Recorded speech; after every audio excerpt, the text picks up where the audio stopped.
પશ્ચિમ બંગાળની અંદર જે મમતા બેનર્જી છે તેમની હાર થઈ 15 વર્ષનું એક હતું શાસન અને ભારતીય જનતા પાર્ટી એક ઝાટકે શાસન છે એમને પૂરું કરી નાખ્યું। મમતા બેનર્જી હારી તો ગયા, એમની ચર્ચા આખા દેશમાં થઈ રહી છે, પરંતુ આ બધાની વચ્ચે ભારતીય જનતા પાર્ટી એવી મહિલાઓને પણ ટિકિટ આપી હતી કે જે ભારતીય જનતા પાર્ટીએ ભરોસો મૂક્યો, એ ભરોસો એ મહિલાઓએ કાયમ રાખ્યો અને તેઓ ધારાસભ્ય પણ બની ગયા છે। આજે વાત એવી મહિલાઓની કરવી છે કે જેમના ઉપર ભરોસો મૂકવામાં આવ્યો છે, પરંતુ એ ભરોસો પણ કાયમ રાખવામાં આવ્યો છે। કોણ છે આ મહિલાઓ અને કઈ બેઠક ઉપરથી તેઓ જીતીને આવ્યા છે તેમની ચર્ચા કરીએ। નમસ્કાર, આપ જોઈ રહ્યા છો નિર્ભય ન્યૂઝ અને હું છું આપની સાથે રિદ્ધિ। પશ્ચિમ બંગાળની અંદર પરિણામ આપણે સૌએ જોયું। મમતા બેનર્જીનું જે 15 વર્ષનું રાજ હતું એ ભારતીય જનતા પાર્ટીએ ખતમ કરી નાખ્યું છે। આ બધાની વચ્ચે ભારતીય જનતા પાર્ટી એવી મહિલાઓને પણ ટિકિટ આપી છે કે જેમના કારણે ભારતીય જનતા પાર્ટી ક્યાંક પશ્ચિમ બંગાળમાં જીતી છે। એટલે આ બધાની વચ્ચે એક વાત એ પણ સામે આવી કે ભારતીય લોકશાહીની સુંદર વાત તો એ છે કે તે એક સામાન્ય નાગરિકના સપનાઓને પણ પાંખો આપે છે। પશ્ચિમ બંગાળમાં ભાજપે ઇમોશનલ કાર્ડ રમ્યું। ભાજપે ઓસગ્રામ બેઠક પર ઘરે ઘરે જઈને વાસણ માંજનાર કલિતા માંજીને ટિકિટ આપી અને મહિલા ધારાસભ્ય પણ બની ગયા। રાજકારણમાં પ્રવેશતા પહેલા કલિતા માંજી છેલ્લા 20 વર્ષથી ઘરે ઘરે જઈને લોકોનું કામ કરતા હતા, જેના બદલામાં તેમને મહિને 2500 જેવા રૂપિયા મળતા હતા। આજ મર્યાદિત આવકમાંથી તેઓ પોતાનું પરિવારનું ભરણ પોષણ પણ કરતા હતા। તેમની પાસે ન તો આર્થિક સંશોધન હતા કે ન તો કોઈ મોટું રાજકીય પીઠબળ, છતાં તેમની હિંમત અને જનતા પ્રત્યેની નિષ્ઠા અતૂટ હતી અને તેઓ જીતી ગયા। કલિતા માંજી છેલ્લા 10 વર્ષથી સક્રિય રાજકારણમાં છે। તેમણે પોતાની કારકિર્દીની શરૂઆત એક સામાન્ય બૂથ સ્તરના કાર્યકર તરીકે કરી હતી। ત્યારબાદ તેમણે પંચાયતની ચૂંટણી પણ લડી। વર્ષ 2021ની વિધાનસભા ચૂંટણીમાં પણ ભાજપે તેમના પર ભરોસો મૂકીને ટિકિટ આપી હતી, પરંતુ ત્યારે તેઓ 12,000 મતોથી હારી ગયા હતા। હાર છતાં તેમણે મેદાન ન છોડ્યું અને સતત ઘર ઘર જઈને લોકોના પ્રશ્નો સાંભળ્યા। 2026ની આ ચૂંટણીમાં કલિતા માંજીએ 1,07,692 મત મેળવીને તૃણમૂલ કોંગ્રેસના શ્યામા પ્રસન્ના લાહોરને 12,535 મતોથી હરાવ્યા।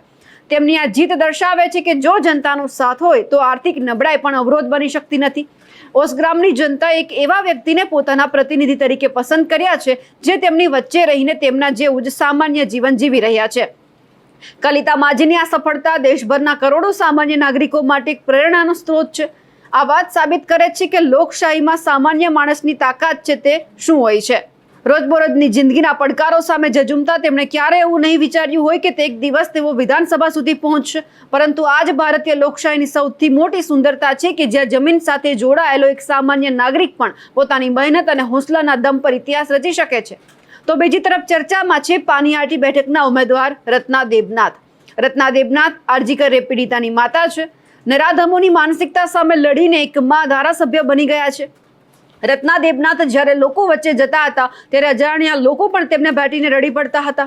બસ આ જ સહાનુભૂતિને રત્ના દેબનાથે પોતાનું હથિયાર બનાવ્યું અને સરકારની સામે પડીને જીતીને ધારાસભ્ય પણ બની ગયા।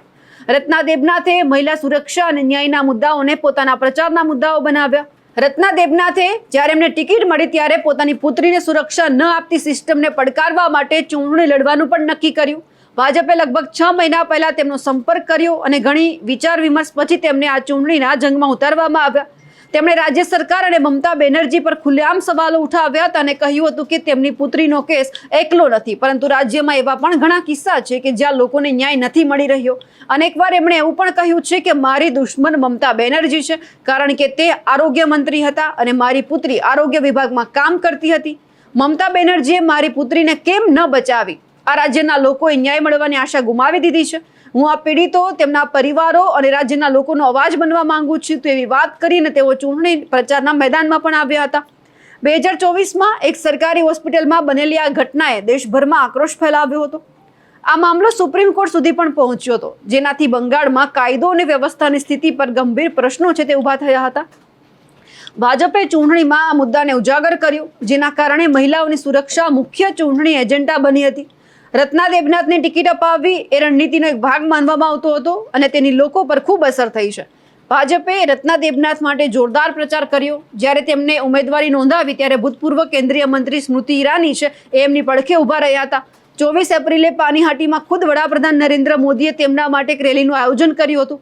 રત્ના દેબનાથને 87,977 મત મળ્યા છે। તો આ બંને ફેક્ટરે ભાજપને જીતાડવામાં ખૂબ મહેનત કરી છે। જ્યારે ભારતીય જનતા પાર્ટીએ પશ્ચિમ બંગાળની અંદર આ ઇમોશનલ કાર્ડ ખેલ્યું છે, અહીંયા માત્ર આ 2 મહિલાની વાત નથી આવી, તો ઘણી બધી મહિલાઓ છે કે જ્યાં Bharatiya Janata party emotional card ખેલ્યું પશ્ચિમ બંગાળને, જ્યાં ચૂંટણીનો જંગ છે એમાં આ મહિલાઓને ઉતારવામાં આવી અને આ મહિલાઓએ પણ એ ભરોસો કાયમ રાખ્યો અને ભારતીય જનતા પાર્ટીને બેઠકો પણ અપાવી અને જ્યાં મમતા બેનર્જીની હાર થઈ એમનું પણ એક આ મુખ્ય કારણ માનવામાં આવે છે. અમારા અહેવાલને લઈને આપનું શું માનવું છે કમેન્ટ કરીને ચોક્કસથી જણાવજો. સાથે જ અમારી નિર્ભય ન્યૂઝ ચેનલને લાઇક, શેર અને સબસ્ક્રાઇબ કરવાનું ભૂલશો નહીં. નમસ્કાર.